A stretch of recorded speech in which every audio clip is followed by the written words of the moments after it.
A blinding flash of light exploded across the Australian desert, followed by a deafening boom that shattered the tranquil evening. Miles Jensen leapt from his porch, heart pounding.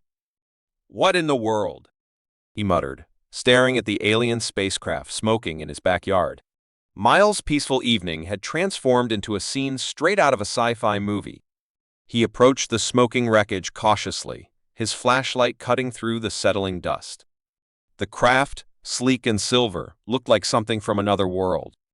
As he circled it, a panel slid open with a hiss, revealing a dimly lit interior. Heart racing, Miles saw a figure stumble out of the ship. A woman, but not just any woman. Her skin was a vibrant shade of blue, and her long white hair contrasted starkly with her luminous golden eyes. She collapsed at his feet, looking up at him with fear and desperation. "Please," she whispered, her voice musical yet accented. Torn between fear and compassion, Miles couldn't turn his back on her. He gently helped her to her feet, supporting her weight as they made their way back to his isolated ranch house. The strange noises emanating from the crash site lingered in his mind, a chilling reminder that this encounter was far from over. Inside his modest home, Miles laid the woman on the couch. She shivered, her breaths shallow and labored. Miles, still reeling from the shock, grabbed a blanket and covered her. "Are you okay?" he asked, his voice steady despite his racing heart. She nodded weakly, her eyes filled with gratitude. "Thank you," she murmured, struggling to keep her eyes open. I am Rakia. I come from Arcturia Prime." Miles blinked, trying to process the information. "Rakia, I'm Miles. You're safe here.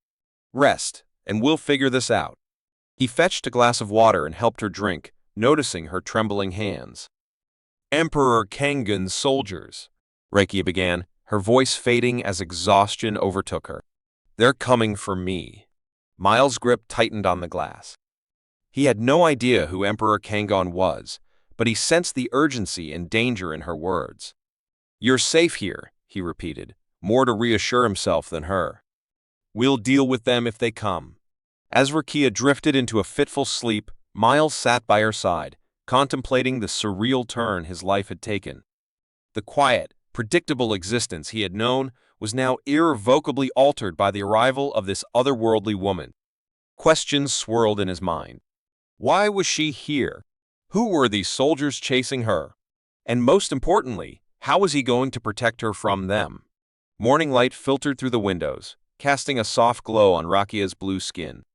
She stirred, wincing as she sat up. Miles handed her another glass of water, watching her with a mixture of concern and curiosity. "Feeling any better?" Rakia nodded, though her eyes betrayed lingering fear. "Thank you, Miles. I owe you my life. My ship. It's damaged. I need to repair it before they find me." Miles glanced out the window, where the wreckage of the spacecraft lay half buried in the sand. "We'll take a look at it," he promised. "But first, you need to eat something." In the kitchen, Miles prepared a simple breakfast. As he worked, he tried to make sense of everything. Rakia's presence was a mystery, but he knew one thing for sure: he couldn't let anything happen to her. There was something in her eyes, a mix of vulnerability and strength, that stirred a protective instinct within him. They ate in silence, Rakia's eyes darting around the room, taking in her new surroundings. "This place. It's so different from home," she said quietly. Miles nodded. "I imagine so. What's Arcturia Prime like?" Rakia's expression softened. "It was beautiful once, before Kangan's reign. Now, it's a place of fear and oppression. My family. They fought against him. They were taken. I had to flee." Miles felt a pang of empathy. "I'm sorry, Rakia. No one should have to go through that. We'll figure something out. You're not alone anymore." The resolve in Miles' voice gave Rakia a small measure of comfort. She looked at him, her golden eyes meeting his. "Thank you, Miles, for everything." Determined to help, Miles led Rakia to the crash site. The spacecraft, though battered, seemed intact enough to be repaired. "I'll need some tools," Rakia said, assessing the damage. Miles nodded. "I've got a shed full of tools. Let's get to work." As they worked side by side, a bond began to form between them. Rakia's knowledge of advanced technology amazed Miles, while his resourcefulness and determination impressed her. Despite the dire circumstances, there was an unspoken understanding that together they might just stand a chance. Hours later, as the sun began to set, they made significant progress. Rakia wiped sweat from her brow, a small smile tugging at her lips. "We might just pull this off," she said, a hint of hope in her voice. Miles returned her smile, feeling a renewed sense of purpose. "We will. We're in this together." Just as they were about to call it a day, a distant rumbling sound reached their ears. Rakia's eyes widened in alarm. "They're here," she whispered, her voice trembling. Miles felt a surge of adrenaline. "Get inside," he ordered, grabbing a wrench as a makeshift weapon. "We'll face them together." As they reached the porch, the rumbling grew louder, and shadows began to move among the wreckage. Miles tightened his grip on the wrench, ready to defend Rakia at all costs. Inside the modest ranch house, Rakia lay on the couch, her breaths shallow and labored. Miles, feeling a mix of worry and determination, quickly fetched a first aid kit. He knelt beside her, his hands trembling slightly as he assessed her wounds. The blue-skinned alien woman had several bruises and cuts, but nothing seemed life-threatening. "You're gonna be all right," he murmured, more to reassure himself than her. He gently cleaned a gash on her forehead, noticing the strange, shimmering quality of her blood. Rakia winced but didn't pull away, her golden eyes fixed on Miles with a mix of fear and gratitude. "Thank you," she whispered, her voice weak but clear. "My name is Rakia." "Miles," he replied, offering a small smile.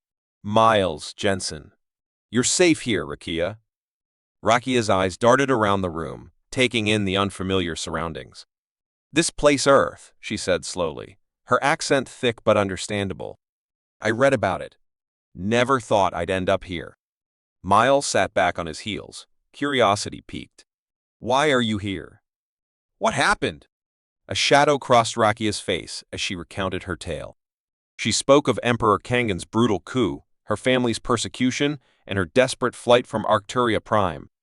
Her voice wavered when she described her parents' imprisonment, and Miles could see the pain etched deeply in her eyes.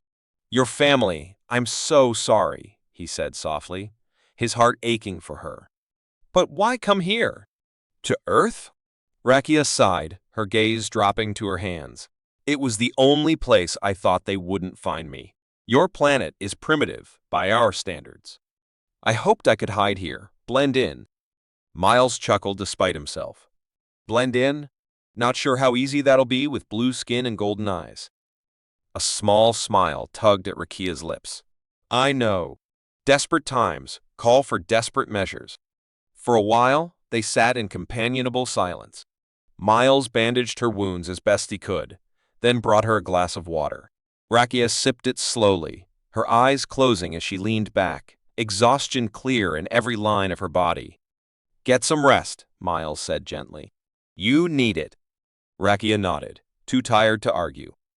As she drifted off to sleep, Miles couldn't help but feel a surge of protectiveness towards her. She was alone and vulnerable, and something inside him insisted he had to help her, no matter the cost. The next morning, Miles awoke to the smell of coffee and the sound of quiet movement in the kitchen. He found Rakia there, looking more alert but still weary. She was examining a mug of coffee with a mixture of curiosity and caution. "Morning," he greeted, trying to keep his tone light. "Feeling better?" Rakia nodded.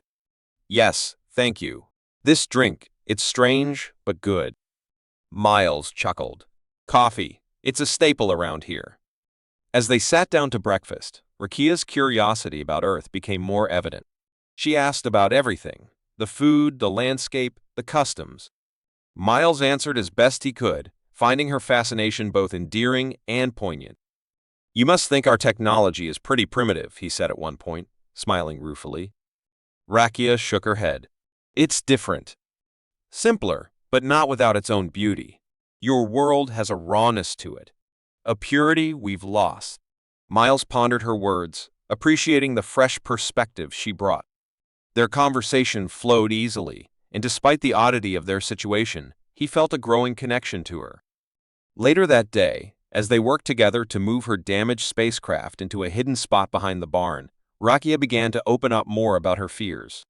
She told Miles about the relentless nature of Kangan's forces and her dread that they might track her to Earth. "They're ruthless," she said, her voice trembling. "They'll stop at nothing to find me." Miles paused, wiping sweat from his brow. "We'll figure something out. There's got to be a way to keep you safe." Rakia looked at him, her eyes wide and filled with hope. "You really believe that?" Miles nodded firmly. "I do. We're not giving up without a fight." As night fell, they sat on the porch, watching the stars. Rakia leaned back, feeling a sense of peace for the first time in weeks. The vast open sky above them was a comforting reminder that she was far from the chaos she'd escaped. "Tell me about your home," Miles said suddenly. "What's it like?" Rakia smiled wistfully. "Arcturia Prime is beautiful. Crystal spires that touch the sky, forests that glow in the twilight. Or it was, a place of wonder. But Kangan has turned it into a place of fear." Miles listened intently, captivated by her descriptions. He could see the love and longing in her eyes, the pain of being torn from her world. "We'll get through this," he said softly. "You're not alone anymore." Rakia reached out, her hand covering his. "Thank you, Miles, for everything." Miles squeezed her hand gently. "You don't have to thank me. We're in this together." The peaceful silence was shattered by a faint, distant rumble. Miles and Rakia exchanged worried glances, the realization dawning that their tranquility might be short-lived. Rakia and Miles stood in the dim light of the ranch house, a world apart yet bound by their shared predicament. Rakia's fear was palpable as she scanned the makeshift defenses they had set up around the property. "They'll come for me," she said, her voice steady but eyes betraying her anxiety. "It's only a matter of time." Miles nodded, his expression grim. "We need to be ready. Let's figure out how to hide your ship better and make sure we're prepared for whatever comes." They worked together, dragging camouflage netting and desert foliage to cover the spacecraft more effectively. Rakia's hands moved deftly, her alien agility surprising Miles. Despite the tense situation, he couldn't help but marvel at her resilience. "What was life like on Arcturia Prime?" he asked, trying to lighten the mood as they labored. Rakia paused, her eyes distant. "Beautiful, once. Cities of crystal, forests that glowed. But Kangan. He destroyed everything for power. My family fought against him. We lost." She shook her head, forcing the memories away. "I won't let him take away my freedom now." Miles placed a reassuring hand on her shoulder. "We won't let him," he said firmly. As night fell, they gathered their supplies. Miles had converted an old barn into a makeshift command center. Inside, they pored over star charts and old military manuals, Rakia using her advanced knowledge to adapt human tactics to their needs. The flickering lantern cast long shadows, making the barn feel like a war room. "We need to secure the perimeter first," Miles suggested. "Set traps. Make it difficult for them to get close without us knowing." Rakia nodded, pointing to a spot on the map. "Here, place motion sensors. I can modify them to detect their specific energy signatures." They worked in silence, the gravity of their situation sinking in. Rakia modified the sensors while Miles set them up around the property. Despite the urgency, there was a strange comfort in their shared purpose. Miles found himself admiring her determination and intelligence. He had never imagined his quiet life could change so drastically. Just as they finished their preparations, the sound of engines echoed in the distance. Rakia's eyes widened. "They're here." Miles grabbed his rifle, and they sprinted to the house, taking positions. The night was eerily silent except for the hum of approaching ships. "Remember," Rakia whispered, "stay hidden until they're in range." Miles nodded, his grip tightening on the rifle. The lights of the enemy ships came into view, their sleek forms cutting through the night sky. Rakia's modified sensors beeped softly, indicating the presence of Arcturian energy signatures. "Now," she hissed. Miles activated the first trap, and an explosion rocked the desert. The enemy ships scattered, but one was caught in the blast, crashing to the ground. "Nice work," Rakia said, a hint of a smile playing on her lips. But the victory was short-lived. The remaining ships landed, and heavily armed soldiers poured out, their eyes glowing ominously in the dark. Rakia and Miles exchanged a glance, then opened fire. Miles' shots were precise, years of hunting paying off. Rakia, using her own weapon, took down several soldiers with swift, lethal accuracy. "Fall back," Miles shouted, retreating to the barn. They regrouped, breathing heavily. "We can't hold them off forever," he said. Rakia nodded, a determined glint in her eye. "I have an idea. The ship has a self-destruct mechanism. If we can lure them close enough." Miles shook his head. "That's too risky." "What about you?" Rakia met his gaze, unwavering. "This is our best shot." With no time to argue, they set the plan in motion. Rakia activated the countdown on the ship's console, while Miles provided cover fire. As the enemy soldiers closed in, Rakia and Miles retreated, drawing the soldiers towards the camouflaged spacecraft. "Now!" Rakia shouted, hitting the final button. A massive explosion erupted, lighting up the night sky. The shockwave knocked them off their feet, and for a moment, everything was chaos. When the dust settled, the enemy ships were nothing but twisted metal. Miles helped Rakia to her feet, his ears ringing. "You did it," he said, relief washing over him. She nodded, but her expression remained grim. "This was just a scouting party. More will come." Miles squeezed her hand. "Then we'll be ready, together." They returned to the barn, weary but resolute. The battle had only just begun, but in that moment, they found strength in their unity. The horizon was still dark, but for the first time, they faced it not with fear, but with hope. As they prepared for the next wave, Rakia glanced at Miles, a new determination in her eyes. "We'll find a way," she said softly. "For Arcturia Prime. For Earth. For us." The sun dipped below the horizon, casting long shadows across the outback. Rakia and Miles stood at the edge of the ranch, their eyes fixed on the night sky. The eerie, pulsing glow of the enemy spacecraft grew brighter, illuminating the landscape in an unnatural light. "They're here," Rakia whispered, her voice filled with a mix of fear and determination. Miles nodded, gripping the plasma rifle they had cobbled together from Rakia's technology and his own tools. "Stay close," he said, his voice steady despite the adrenaline surging through his veins. "We need to stick to the plan." The first wave of soldiers descended, their silhouettes stark against the glowing sky. They moved with military precision, their advanced armor and weapons glinting in the dim light. Miles took a deep breath, aiming carefully before squeezing the trigger.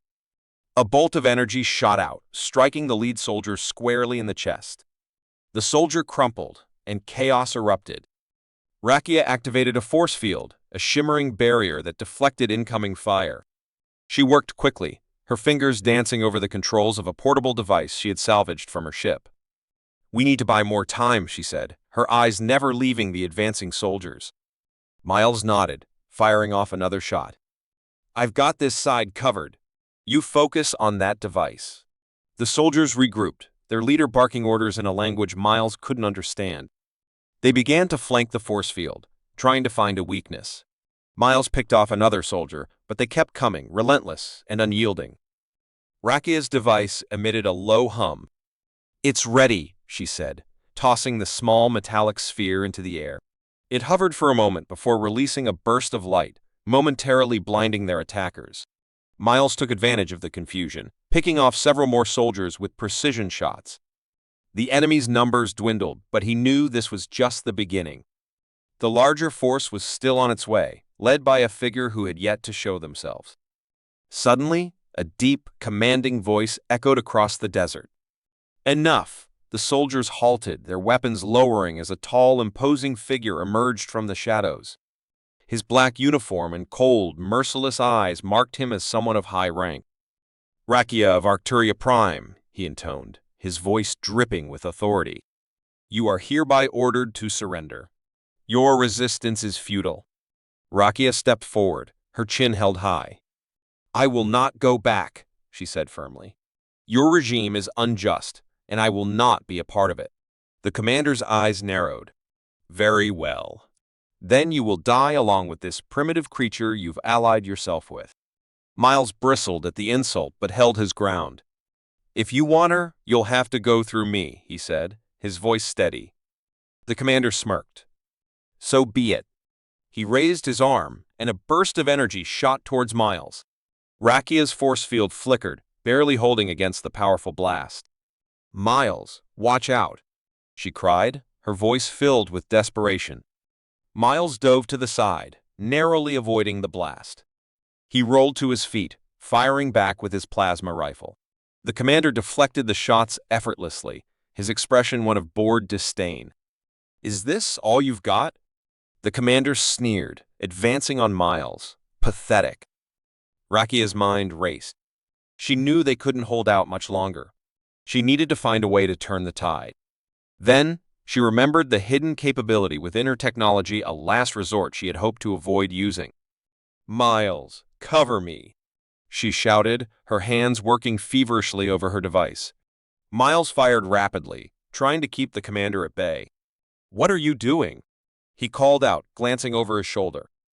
Rakia didn't answer, her focus entirely on the task at hand. The device in her hands began to glow, its hum growing louder. She took a deep breath, praying it would work. Now! She screamed, activating the device. A wave of energy erupted from the device, expanding outward in a shockwave that knocked the commander and his soldiers off their feet. The force field collapsed, but the shockwave had done its job. The enemy was disoriented, their ranks broken. Miles seized the opportunity, firing rapidly and taking down the remaining soldiers. The commander struggled to his feet, fury etched across his face. You'll pay for this, he snarled, raising his weapon. But before he could fire, Rakia stepped forward, her own weapon trained on him. It's over, she said coldly. Leave now and never return. The commander's eyes blazed with anger, but he knew he was beaten. With a final, hateful glare, he signaled his remaining soldiers to retreat. They stumbled back to their ship, defeated and humiliated. As the enemy spacecraft lifted off, disappearing into the night sky, Rakia and Miles stood together, their breaths coming in ragged gasps. The battle was over, but the war was far from won. Are you okay? Miles asked, his voice soft with concern. Rakia nodded, exhaustion and relief washing over her. We did it, she said, a small smile playing on her lips. Miles smiled back, his hand finding hers. Together, he said, squeezing gently. We're stronger together. Miles and Rakia stood shoulder to shoulder, the oppressive heat of the Australian outback pressing down on them. Their makeshift defense was hastily constructed but solid, a testament to their combined ingenuity. Miles glanced at Rakia, her blue skin gleaming with sweat. Are you ready? He asked, his voice steady despite the fear gnawing at his insides. Rakia nodded, gripping the modified plasma rifle Miles had scavenged from her ship. We have to be, she replied, her voice firm. They won't stop until they've taken me back. The sound of approaching footsteps echoed through the still night air. Miles tensed, his heart pounding as the first of Kangan's soldiers emerged from the shadows. The soldiers moved with military precision, their black uniforms blending seamlessly into the night. The leader, a tall figure with a cold, merciless gaze, stepped forward. Rakia of Arcturia, surrender now, he demanded, his voice a menacing growl. Or we will destroy everything. Miles raised his weapon, aiming directly at the leader. You're not taking her, he declared, his voice hard. Not without a fight. A tense silence followed, the air crackling with anticipation. Then, with a sudden roar, the battle began. Plasma blasts lit up the night, the bright flashes illuminating the fierce determination on Miles and Rakia's faces. They fought with everything they had, their movements synchronized as if they had trained together for years. Rakia's alien technology proved invaluable, her knowledge of its intricacies allowing them to repel the first wave of soldiers. But the enemy was relentless, their numbers seemingly endless. Miles fought with a ferocity he didn't know he possessed, driven by a primal need to protect Rakia and their newfound bond. As the battle raged on, Miles spotted a larger, more formidable group of soldiers approaching. We need to fall back. He shouted to Rakia, firing a barrage of plasma shots to cover their retreat. They scrambled to a more defensible position, panting and covered in sweat. Rakia's eyes flicked to a device she had placed on the ground earlier. We need to activate the shield, she said urgently. It's our only chance. Miles nodded, quickly moving to the device. As he pressed the activation sequence, a shimmering energy barrier sprang to life around them. The soldiers' blasts fizzled harmlessly against the shield, giving them a brief respite. How long will it hold? Miles asked, breathing heavily. Not long, Rakia admitted, her expression grim. We need a plan. Miles scanned the battlefield, his mind racing. There's a gorge about a mile east, he said. If we can lure them there, we might be able to use the terrain to our advantage. Rakia nodded. Let's do it. They moved swiftly, the shield flickering as they made their way toward the gorge. The soldiers followed, their relentless pursuit never faltering. As they reached the edge of the gorge, Miles turned to Rakia. Now or never, he said, gripping her hand. Together, they activated a series of charges Rakia had planted earlier, the explosions creating a massive rock slide. The ground trembled as tons of rock cascaded down, blocking the soldiers' path and buying them precious time. We did it, Miles panted, a triumphant smile breaking through his exhaustion. But their relief was short-lived. The ground rumbled, and from the dust, the towering figure of Kangan's commander emerged, unscathed. You cannot escape, he snarled, raising his weapon. Rakia stepped forward, her eyes blazing. We won't surrender, she said defiantly. This ends now. Before the commander could react, Rakia activated the hidden capability of her pendant. A blinding light enveloped the area, and the commander was thrown back, his weapon shattered. The soldiers hesitated, uncertain without their leader's command. Miles seized the moment. Go back to your ship, he yelled. Tell Kangan we won't be intimidated. The soldiers retreated, dragging their fallen commander with them. The night fell silent, the echoes of battle fading away. Miles and Rakia stood at the edge of the gorge, the enormity of what they had just accomplished sinking in. We did it, Rakia whispered, her voice filled with a mix of awe and relief. Miles turned to her, a soft smile on his face. We did, he agreed, pulling her into a tight embrace. But this isn't over. They'll come back. Rakia nodded, her expression resolute. Then we'll be ready, she said. Together, they made their way back to the ranch, the early morning light beginning to creep over the horizon. As they entered the house, the weight of the night's events settled over them. Miles sank into a chair, exhaustion overtaking him. Get some rest, he said to Rakia, his voice gentle. We'll figure out our next move later. Rakia nodded, but before she could leave, she turned back to Miles. Thank you, she said softly, for everything. Miles smiled, his eyes filled with warmth. We're in this together, he replied, no matter what. As Rakia walked away, Miles looked out at the rising sun. They had won this battle, but he knew many challenges lay ahead. Yet, with Rakia by his side, he felt a sense of hope he hadn't known in years.